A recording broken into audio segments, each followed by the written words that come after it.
Honorable Venkaiah Ji,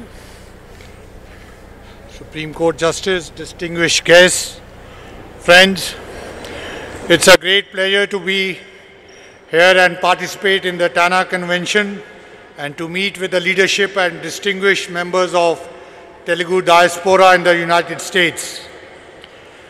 TANA has been very active in addressing the needs of Telugu community in the United States, serving the community during crisis situations and humanitarian interventions.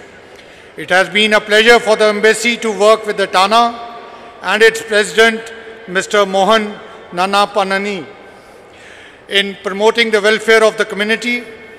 I also compliment the new President of TANA, Satish Vemana, for his contribution to the International Day of Yoga that we organized in Washington, D.C. on June 21st. The Indian diaspora in the United States has been a strong pillar of support for our growing bilateral relations. Prime Minister Modi recently specially recognized the Indian diaspora's contribution in his interview to the Time magazine. The past year, since the assumption of the new government in India, has been transformational as far as our relations with the United States are concerned. President Obama's defining partnership of the 21st century has turned into, as in the words of Prime Minister Modi, a natural alliance.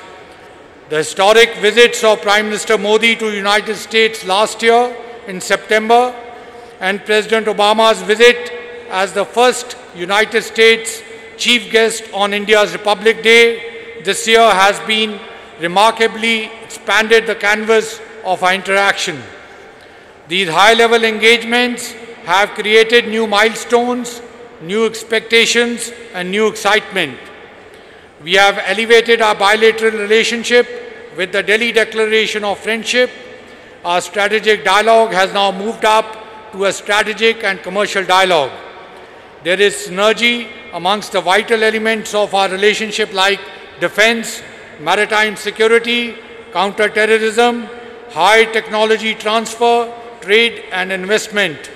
We have recently renewed the 2005 Defense Framework Agreement during Defense Secretary Carter's visit last month. Indian companies have invested close to $17 billion in the United States. Our information technology exchange has come a long way from the Y2K to the startups to creating jobs in the United States and to, in several cases, helping US companies develop a competitive edge in the 21st century. Every year, over 1,000 of Indian students attend US universities. Our cooperation in science, education, health, functional areas has received a boost in the last year with initiatives ranging from the first ever India-US Technology Summit to new initiatives in community colleges, new IITs, collaboration in Cancer Research Institute in India, and a new vaccine action program. Visa on arrival facility for the US nationals will encourage people-to-people exchanges. Let me briefly recount some of the changes that are happening in India. We are at a qualitatively different phase in India's domestic transformation. Prime Minister's vision of making India a global manufacturing hub with state-of-art infrastructure and a skilled workforce has created opportunity for businesses. The motto of minimum government, maximum governance and programs like Digital India hold great promise for service delivery. A number of new measures have been taken to promote financial inclusion, technological advancement and skill development, even as the government has prioritized social issues like sanitation and gender. The government is building toilets in schools in remote areas while setting up new world standard IITs, IIMs and AIIMS in each of India's states. It's initiating a people-driven Clean India mission, rejuvenating River Ganga and setting up smart cities and Digital India campaign that will change the face of India. It is providing new vaccines to our children and has made survival and education of girl child a priority. It has taken steps to universalize the banking sector and deliver cash subsidies directly to people's banks. There is urgency in delivering the results in all these initiatives.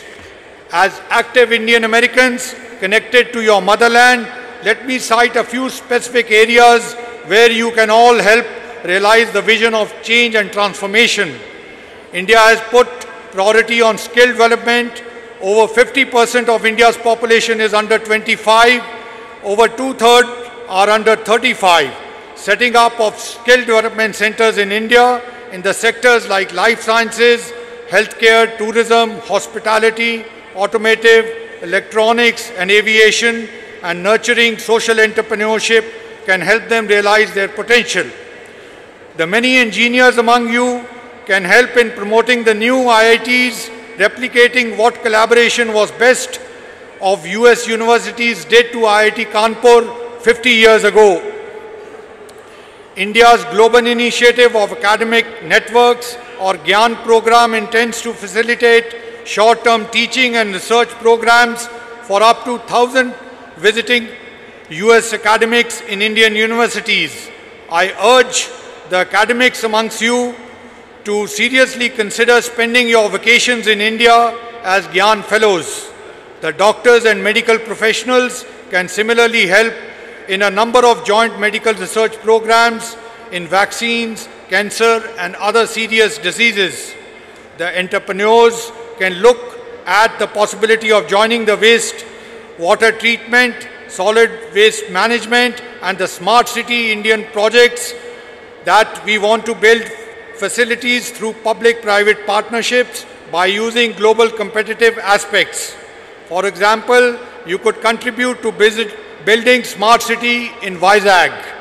The highly successful women, Indian origin scientists, entrepreneurs, writers, artists can be role model and act as to promote women's empowerment in India and act as brand ambassadors for India's Beti Bachao, Beti Padhao programs. Once again, I compliment the TANA leadership for their community service and thank all of you for your patience. Have a wonderful convention in this dynamic city of Detroit. Thank you.